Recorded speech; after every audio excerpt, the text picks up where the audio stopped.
Welcome to ShadowLore. Today I'm going to share with you 3 scary small-town horror stories.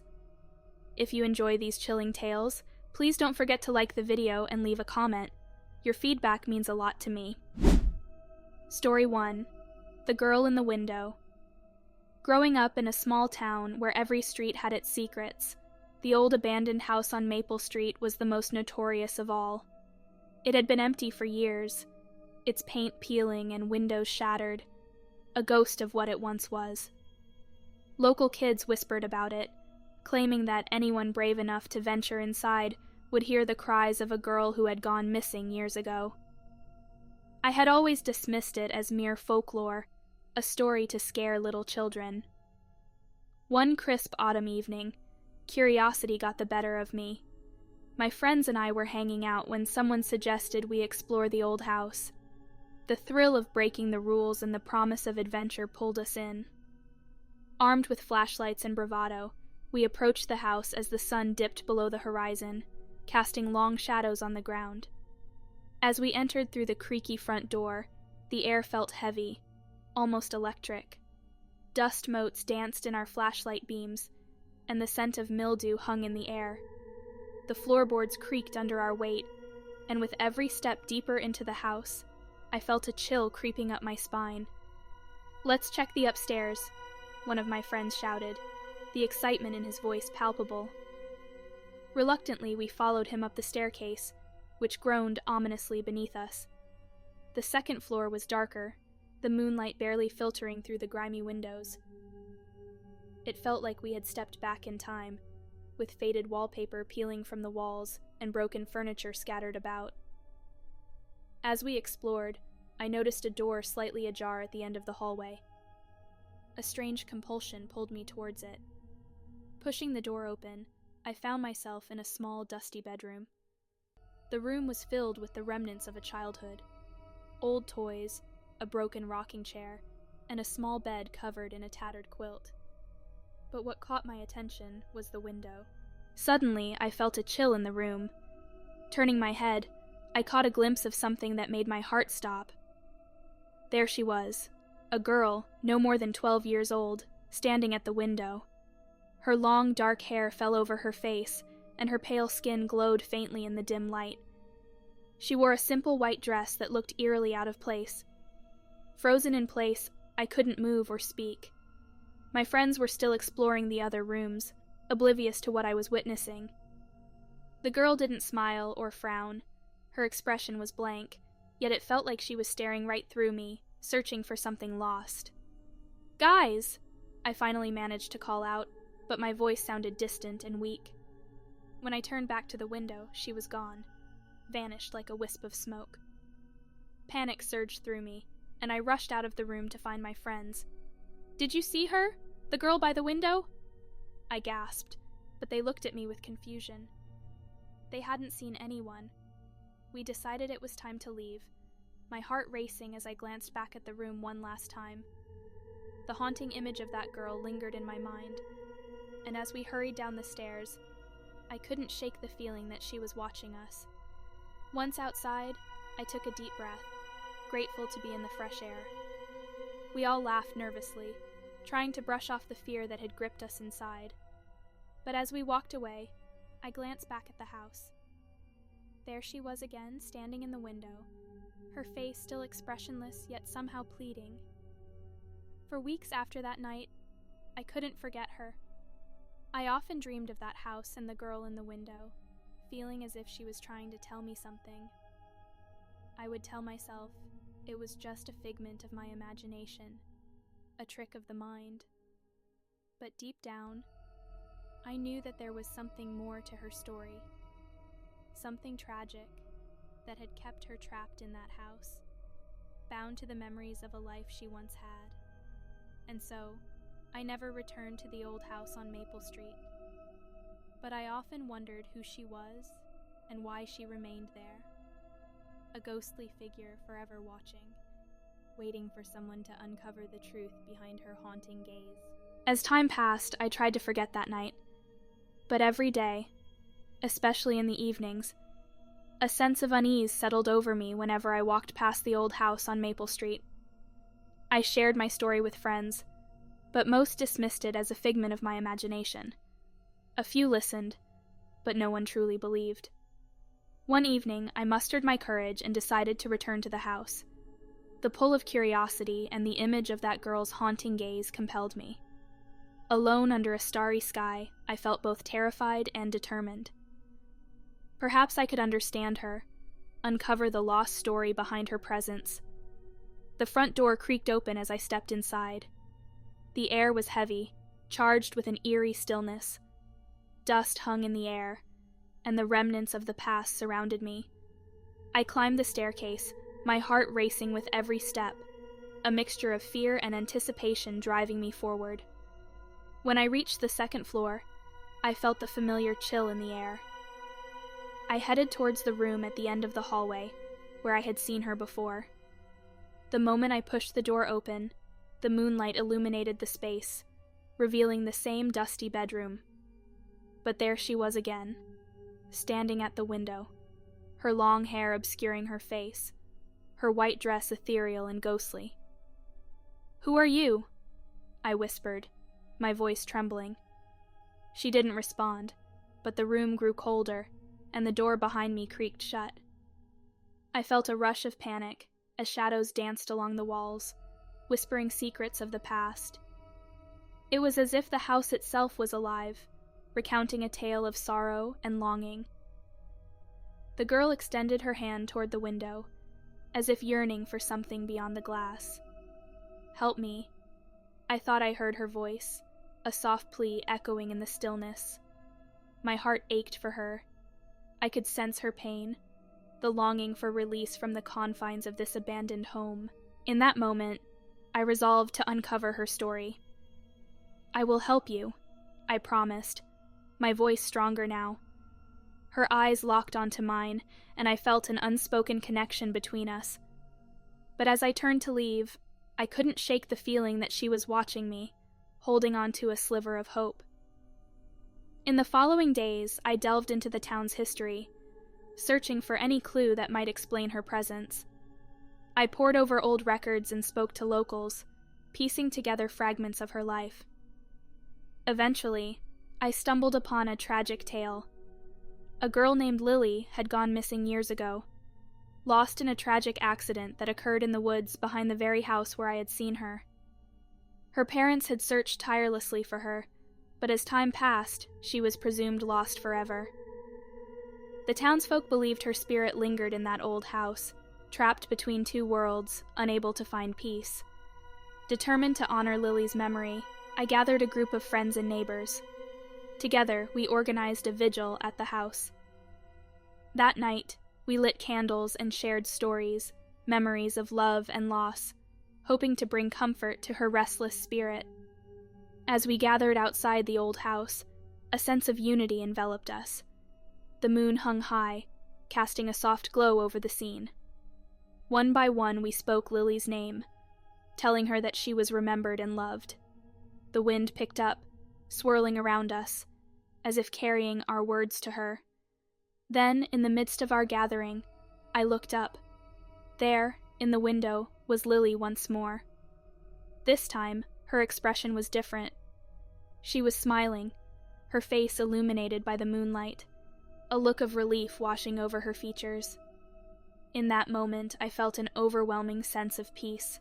It was as if, at last, she had found the closure she needed. The heaviness that had lingered in the air seemed to lift, and I could feel the warmth of her gratitude. That night marked a turning point, not just for me, but for the entire town. Lily's story was no longer just a ghostly whisper. It had become a part of our collective memory. From that day on, the old house no longer felt haunted. Instead, it stood as a testament to love and remembrance, a place where the past could be honored, and the lost could finally find their way home. I had learned that sometimes, all it takes is a willing heart to help guide a wandering spirit back to the light. As the weeks passed, the atmosphere in our small town shifted. The old house, once a source of fear, transformed into a symbol of community and healing. People began visiting, not to explore its haunted reputation, but to pay their respects to Lily. Flowers were left at the doorstep, and candles flickered in the windows, casting a warm glow against the night. I found myself drawn to the house more often.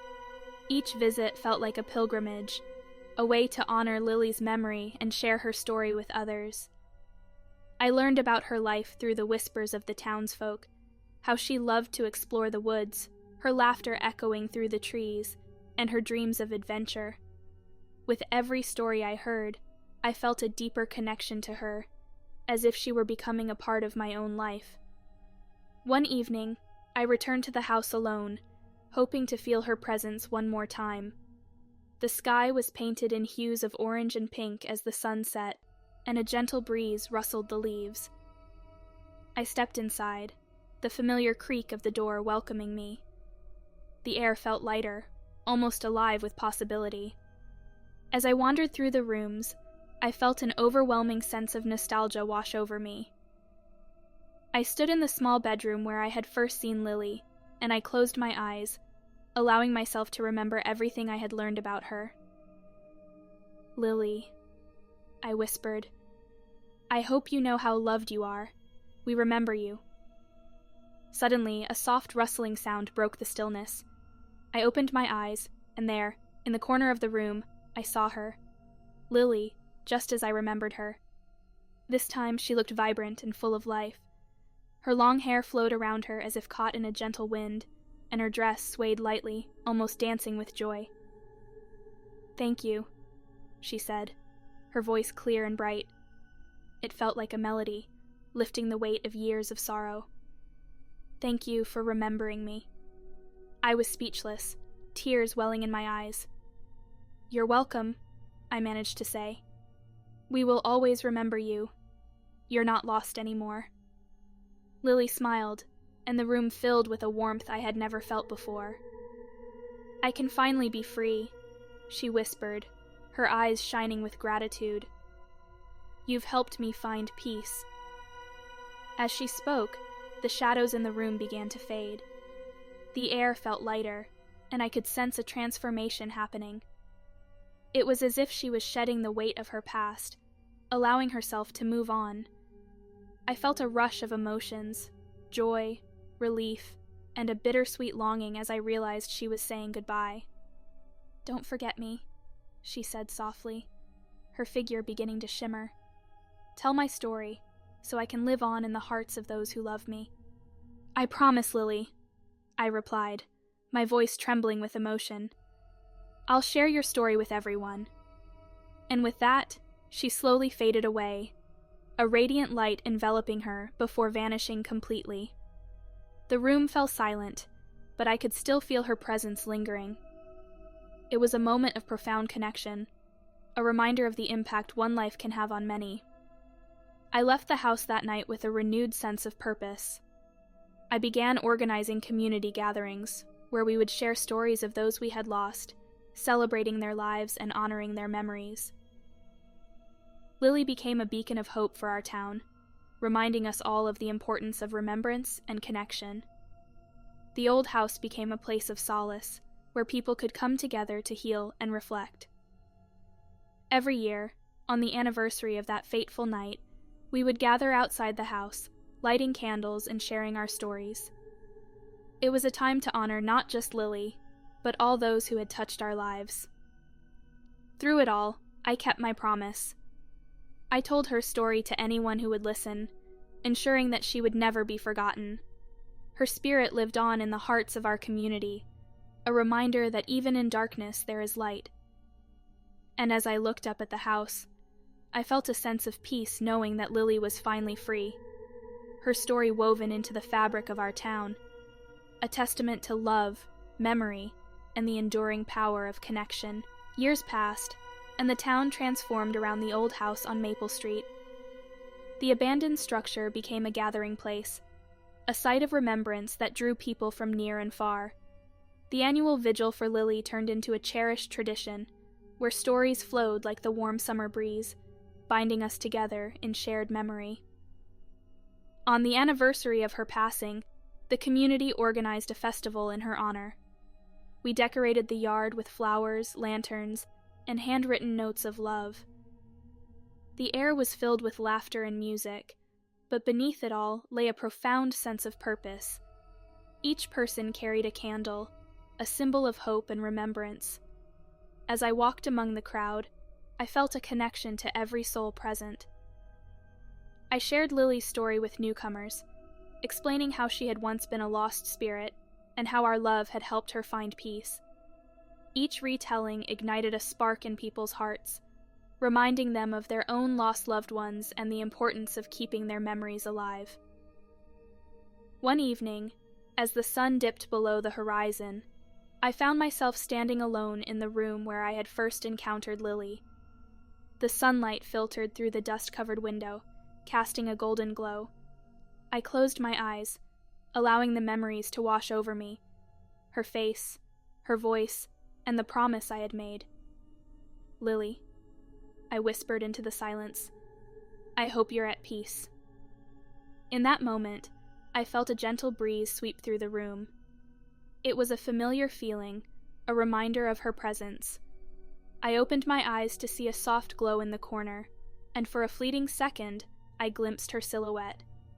She smiled at me, her eyes sparkling with gratitude and warmth. "Thank you for remembering," she said, her voice echoing like a distant melody. "Your kindness has given me life." Tears filled my eyes, and I felt a rush of emotions, joy, sadness, and an overwhelming love. "I'll always tell your story, Lily. You've changed my life." With that, she nodded, her figure dissolving into the light, leaving behind an overwhelming sense of peace. I realized then that our connection would never fade. Her spirit lived on in every heart that heard her tale. From that day forward, I committed myself to preserving the stories of others. I began writing a book about our town, intertwining Lily's story with those of other souls who had touched our lives. It was a way to honor their memories and ensure they would never be forgotten. The book became a beloved part of our community, a testament to resilience, love, and the power of storytelling. Each page held the echoes of laughter, tears, and memories, bringing us closer together even as the years rolled on. As the years turned into decades, the house on Maple Street remained a beacon of hope, reminding us of the importance of connection and remembrance. New families moved into the area, and children played in the yard, their laughter echoing through the walls that once held sadness. Though Lily was no longer physically present, her spirit thrived in the stories we told and the love we shared. The girl in the window had become a symbol of hope, a reminder that even in our darkest moments, we can find light through connection, compassion, and the stories we choose to tell. In the heart of our small town, the legacy of Lily lived on, a gentle whisper in the wind, a flicker of light in the night, and a testament to the enduring bond between those who have loved and those who have lost. And every year, as we lit our candles and shared our stories, I knew that she was with us, watching over us, her spirit forever intertwined with ours. Story 2: The Old Schoolhouse. In our small town, there stood an abandoned schoolhouse, a relic of the past with peeling paint and overgrown weeds. It was a place of whispers and shadows, where tales of the supernatural intertwined with the fabric of our community. I had heard the stories growing up, how the laughter of children could still be heard on moonlit nights, and how the figure of a teacher, Mrs. Henderson, was often spotted gazing out of the dusty windows. Curiosity got the better of me one summer evening. Armed with only a flashlight and my friends, I decided to explore the old schoolhouse. As we approached the building, the air grew heavy, filled with an electric anticipation. The sun was setting, casting long shadows that danced across the ground. Pushing the creaky door open, we were met with a musty smell, remnants of chalk dust and old books lingering in the air. Desks lay toppled, and faded maps clung to the walls, telling stories of a time long gone. The atmosphere felt thick with memories, and I couldn't shake the sensation that we weren't alone. "Let's check out the classroom," I suggested, leading the way. As we walked down the dim hallway, the floorboards creaked beneath our feet, almost as if the building were alive, groaning under the weight of our presence. When we entered the main classroom, the moonlight filtered through the cracked windows, illuminating the dust motes swirling in the air. It was a hauntingly beautiful sight, but an unsettling chill ran down my spine. We could hear faint whispers, and for a moment, I thought I could make out the sound of children's laughter echoing in the distance. Suddenly, my friend Lisa pointed towards the blackboard. "Look!" she gasped. There, in faded white chalk, was a message. "Help us!" My heart raced as I realized it wasn't just a prank. It felt eerily genuine. Before we could react, a sudden gust of wind swept through the room, slamming the door shut behind us. We jumped, fear gripping our hearts. "This isn't funny," I said, trying to steady my voice. But deep down, I knew something was off. As we huddled together, a cold draft brushed past us, and the whispers grew louder, swirling around us like a whirlwind of voices. "Help us! Help us!" they echoed, filling the room with a sense of urgency. "Maybe we should leave," Mike suggested, but I couldn't shake the feeling that we were meant to stay. Something compelled me to uncover the truth. I stepped forward, approaching the blackboard. "Who needs help?" I called out, my voice shaking. The whispers quieted for a moment, and then I saw it. Letters began to form on the chalkboard, moving as if guided by an unseen hand. "Mrs. Henderson. Trapped." The message spelled out. My heart sank. We had all heard the stories about her tragic fate, how she had vanished without a trace one stormy night, leaving the school and its students behind. "We have to find her," I said, looking at my friends. They hesitated, fear evident in their eyes, but the determination in my voice spurred them on. "If she's trapped here, we can't just leave her." We split up to search the building, the eerie silence pressing down on us. As I wandered through the halls, I felt a strange pull toward the basement door, long forgotten and covered in cobwebs. My instincts urged me to explore further. I reached for the doorknob, and with a deep breath, I opened the door. The staircase leading down was steep and dark, but I felt an undeniable urge to descend. My friends followed reluctantly, their whispers trailing behind me. The basement was cold and damp, filled with old furniture and forgotten memories. In the corner, I spotted a small locked cabinet. Something told me that whatever we were looking for was inside. "Help me with this," I said, and together we forced it open. Inside, we found a dusty old diary, its pages yellowed with age. As I opened it, the familiar handwriting jumped out at me, Mrs. Henderson's. The entries chronicled her life at the school, filled with hopes, dreams, and ultimately, fear. One entry caught my eye. "I fear I may never leave this place. The spirits of my students linger here, and I cannot find peace." My heart raced. She was still here, bound to the schoolhouse. Suddenly, a voice broke the silence, clear and desperate. "Help me. Find the truth." It was Mrs. Henderson. Her voice resonated in the air, filled with sorrow and longing. "Where are you?" I called out, feeling a mix of fear and compassion. "Follow my voice," it echoed, leading us deeper into the basement. We navigated through the darkness until we stumbled upon an old classroom, hidden away in a corner. There, we found an old trunk, its latch rusted shut. I felt compelled to open it. Inside, we discovered old photographs and letters, evidence of the lives that had been lost and the secrets that had been buried. As we examined the contents, the temperature in the room dropped sharply. I looked up to see a figure forming before us, illuminated by a faint glow. It was Mrs. Henderson, her spirit emerging from the shadows. "Thank you for finding me," she said, her voice filled with gratitude and sadness. "I was lost, unable to move on because my students' stories were never told. Their laughter haunts this place. I felt a wave of empathy wash over me. We'll tell your story, I promised. We'll make sure you're never forgotten. With a soft smile, Mrs. Henderson nodded. Thank you. That is all I need. The air around us shimmered, and I could feel a lightness filling the room. As she began to fade, the whispers transformed into a gentle chorus of laughter. The schoolhouse felt different. It was no longer a place of sorrow, but one of love and remembrance. We left the schoolhouse that night with a sense of purpose. We gathered the letters and photographs, determined to share their stories with the town. The old schoolhouse, once a haunted relic, became a symbol of resilience, a reminder of the lives that had shaped our community. And so, we honored Mrs. Henderson and her students, sharing their stories and ensuring they would never be forgotten.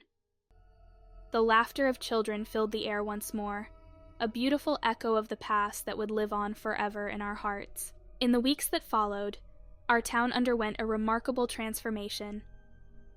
Inspired by our experience in the old schoolhouse, we organized a community project to restore the building.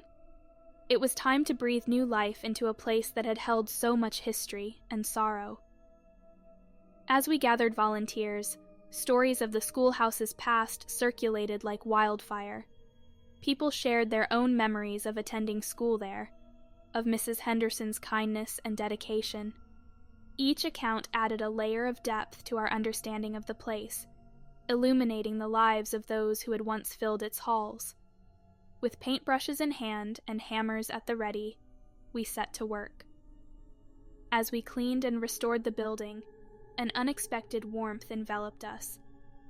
It was as if the very walls were coming to life, grateful for the attention and love we were pouring into them. We uncovered hidden treasures, old textbooks, art projects, and even a time capsule filled with letters from students decades ago. Each find connected us to the past, reinforcing our commitment to honor the schoolhouse's legacy. As the renovations progressed, we decided to hold a grand reopening, a celebration not just of the building, but of the memories it housed. The community buzzed with excitement, and plans began to take shape. We invited former students, their families, and anyone who had a connection to the schoolhouse. On the day of the reopening, the sun shone brightly, casting a golden hue over the freshly painted building. We adorned the yard with colorful balloons and handmade banners. The atmosphere was filled with laughter and chatter as people gathered, eager to reconnect with their past. Inside, we set up displays showcasing the history of the schoolhouse, including the diary entries we had found. A special section was dedicated to Mrs. Henderson and her students, complete with photographs and anecdotes from those who remembered them. We even created a memory wall, where visitors could share their own stories, ensuring that the spirit of the school would live on. As the event began, I took a moment to stand in the classroom, where we had first encountered Mrs. Henderson's spirit. The room was filled with laughter and conversation, but I couldn't help but feel a sense of anticipation. I hoped she would feel our gratitude, and see how much we cared about her and her students. Just as I was lost in thought, I felt a gentle breeze pass through the room, carrying with it a faint whisper of laughter.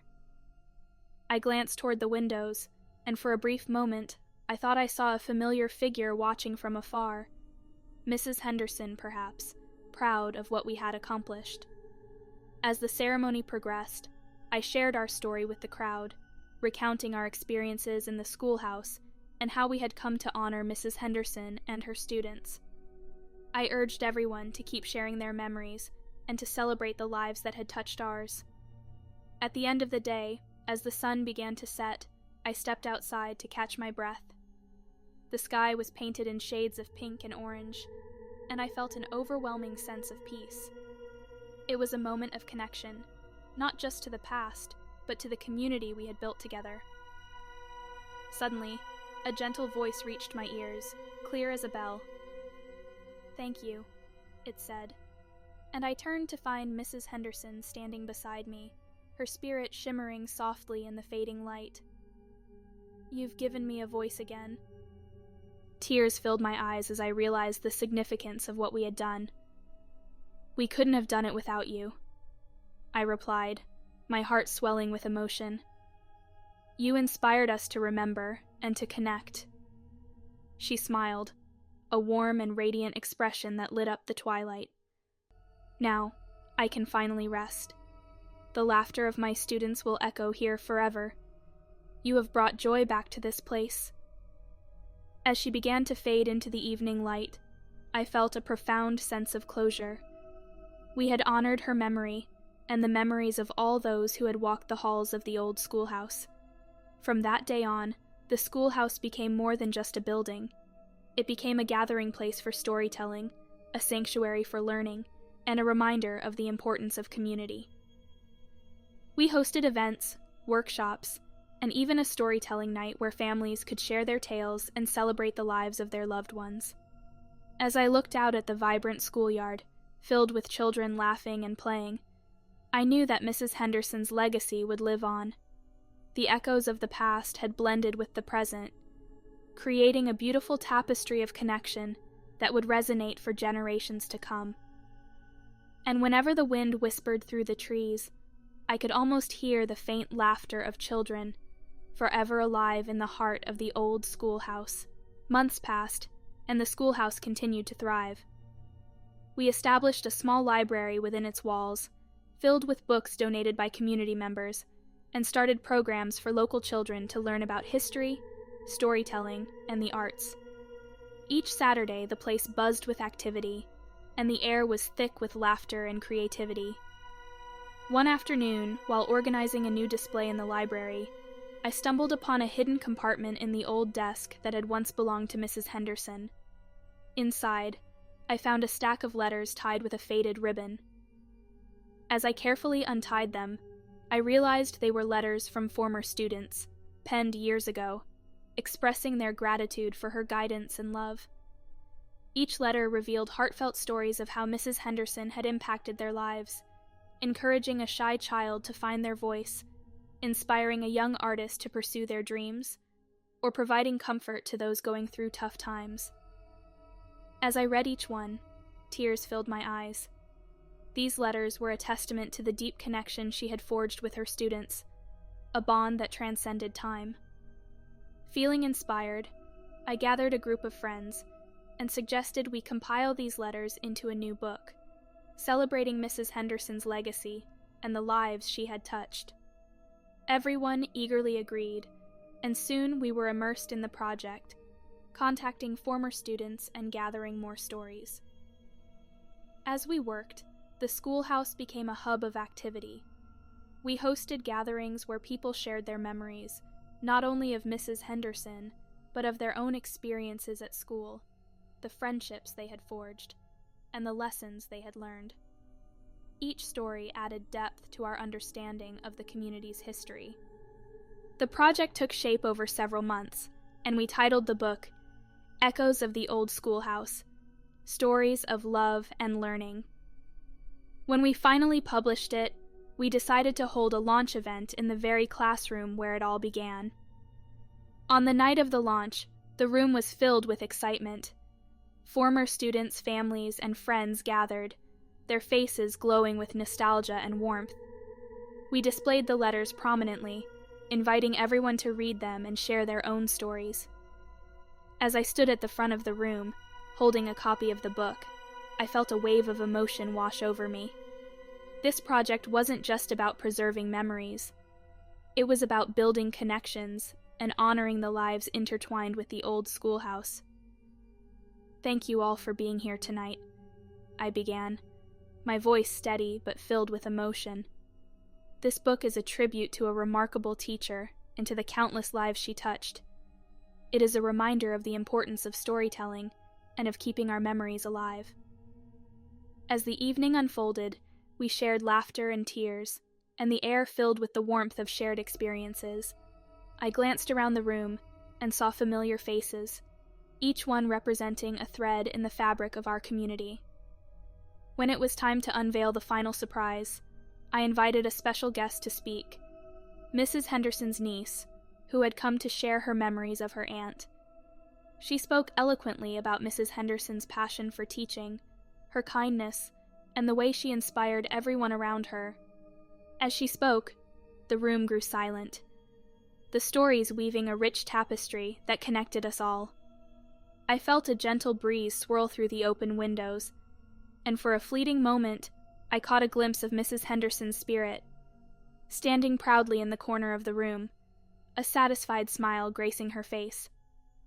At the end of the night, we presented a copy of the book to the old schoolhouse, placing it in the library for future generations to read. We lit candles and shared a moment of silence, honoring the legacy of not just Mrs. Henderson, but all the educators who had shaped our lives. From that day forward, the schoolhouse became a sanctuary, not only for learning, but also for sharing and remembering.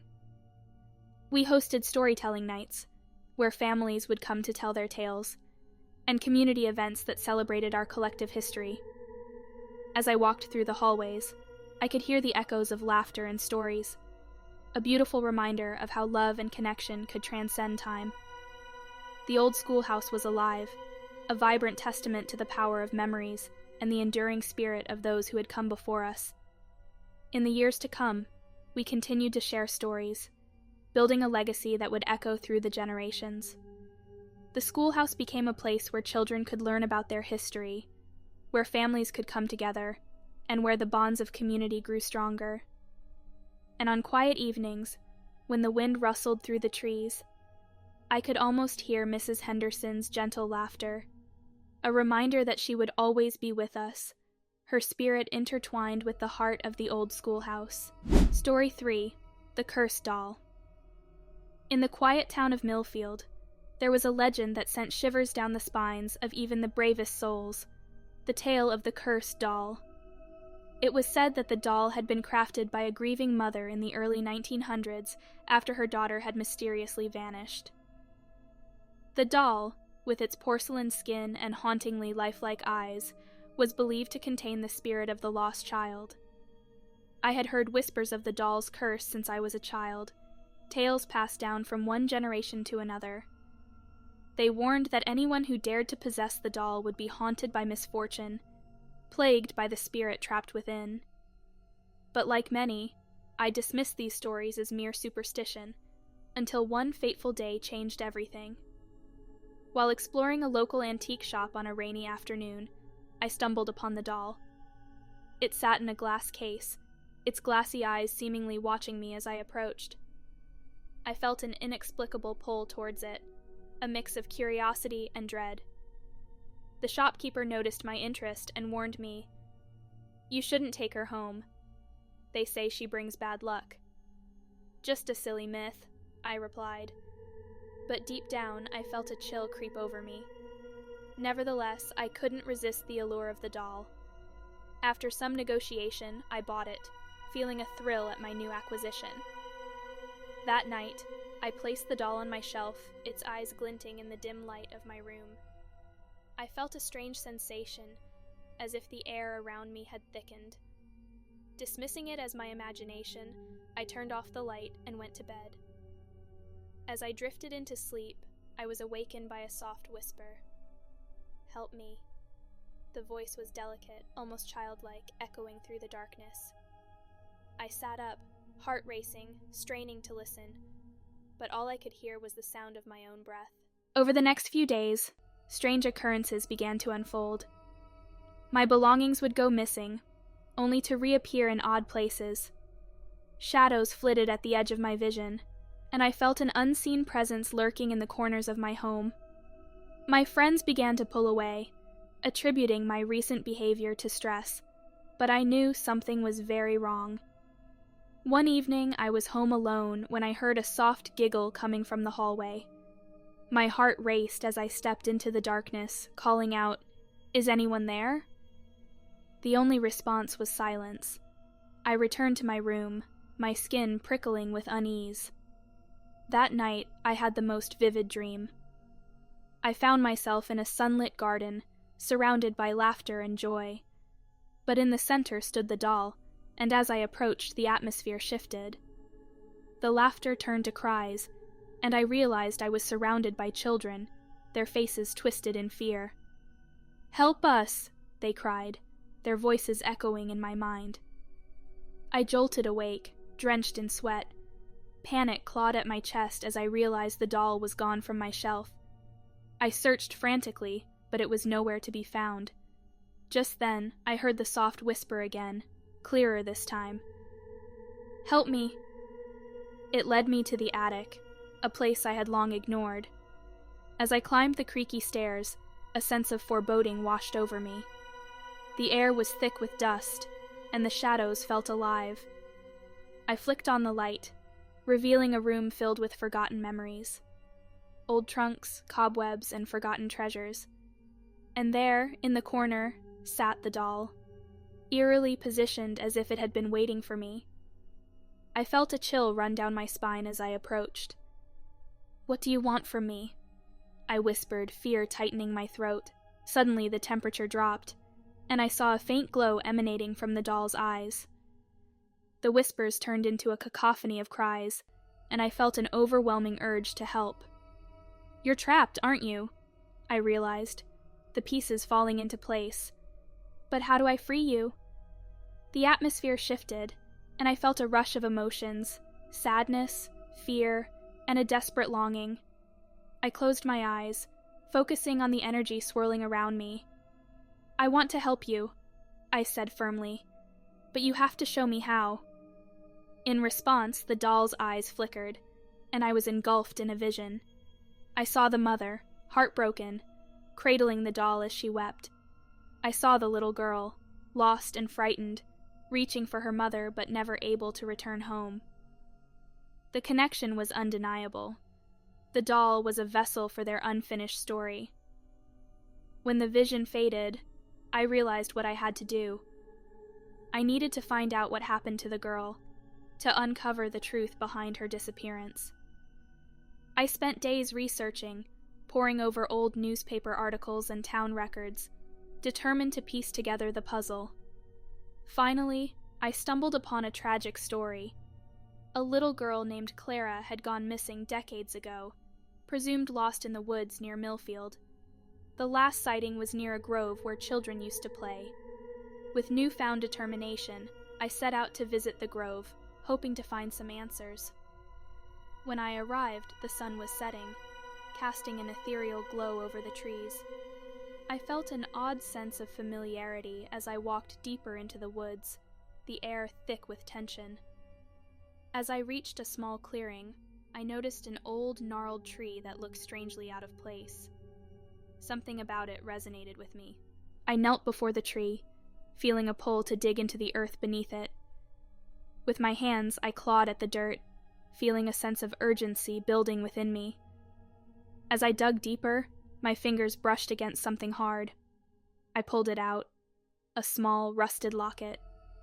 Gingerly, I opened it, revealing a faded picture of a little girl, her face unmistakable. "Clara!" A rush of emotions washed over me, and I could almost hear her voice. "Thank you. Help me find my mother." Understanding washed over me. I needed to return the locket to the doll.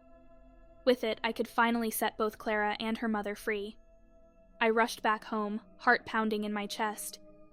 Once inside, I placed the locket next to the doll, holding my breath. "This is yours, isn't it?" I whispered. "I will help you find your mother. I promise."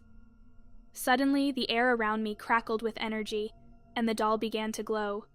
The whispers transformed into a chorus of laughter, filling the room with warmth. I felt a rush of emotion as the presence of the lost girl enveloped me. "Thank you," the voice echoed, clearer than ever. I watched in awe as the doll's eyes softened, and in that moment, I knew Clara's spirit was finally at peace. With a gentle sigh, the doll's form began to fade, replaced by a soft light. I stood in the middle of my room, tears streaming down my cheeks.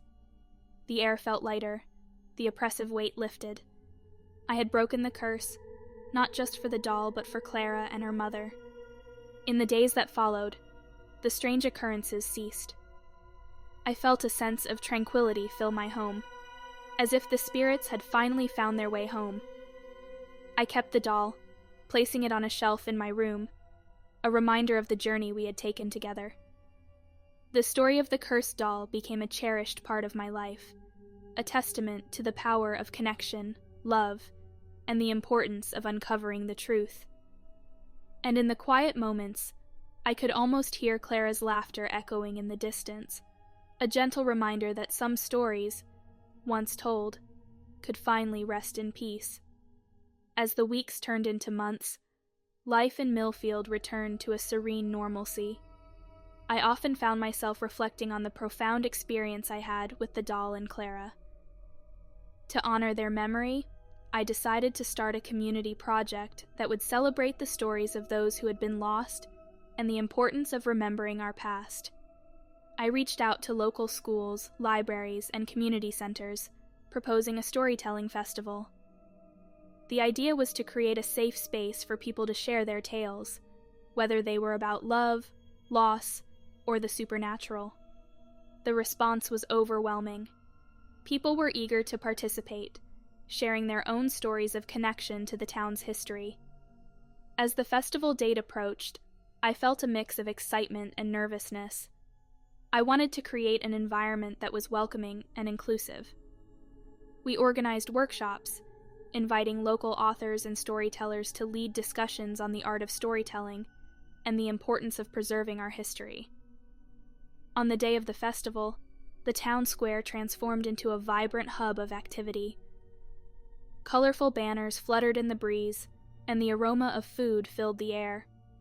Families gathered, children played, and the atmosphere buzzed with anticipation.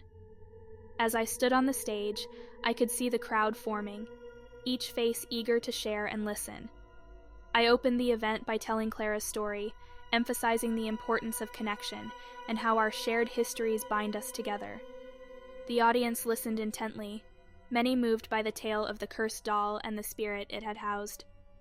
Afterward, the stage was open to anyone who wanted to share their stories. One by one, people stepped up, recounting personal experiences, family histories, and even ghostly encounters. Each story added depth to the festival, creating a rich tapestry of our community's shared experiences.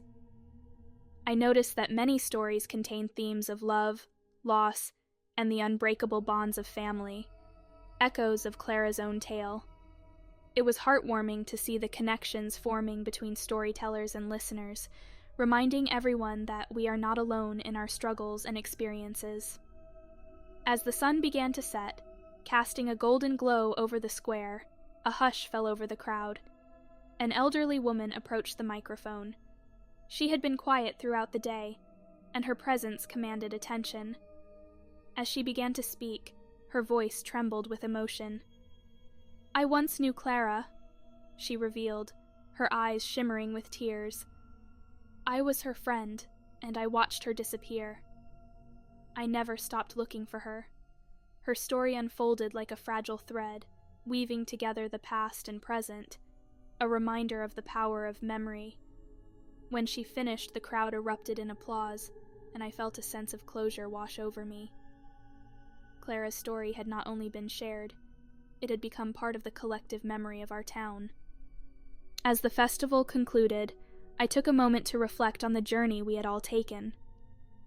The curse of the doll had transformed into a celebration of life, love, and connection. A reminder that our stories are what keep us alive in the hearts of those who remember us. That night, as I lay in bed, I felt a peaceful presence in the room. I glanced at the doll on my shelf, its porcelain face serene and calm. In my heart, I knew Clara was at rest, her spirit free to wander the paths of her memories without fear. In the following years, the Storytelling Festival became an annual tradition in Millfield, bringing the community together in celebration of life's complexities. Each year, I recounted Clara's story, reminding everyone of the importance of connection and the power of shared experiences. The doll remained a cherished part of my life, not as a cursed object, but as a symbol of healing and remembrance. It served as a reminder that even the darkest tales can lead to light, and that the bonds we share transcend time. echoing through the hearts of those who come after us.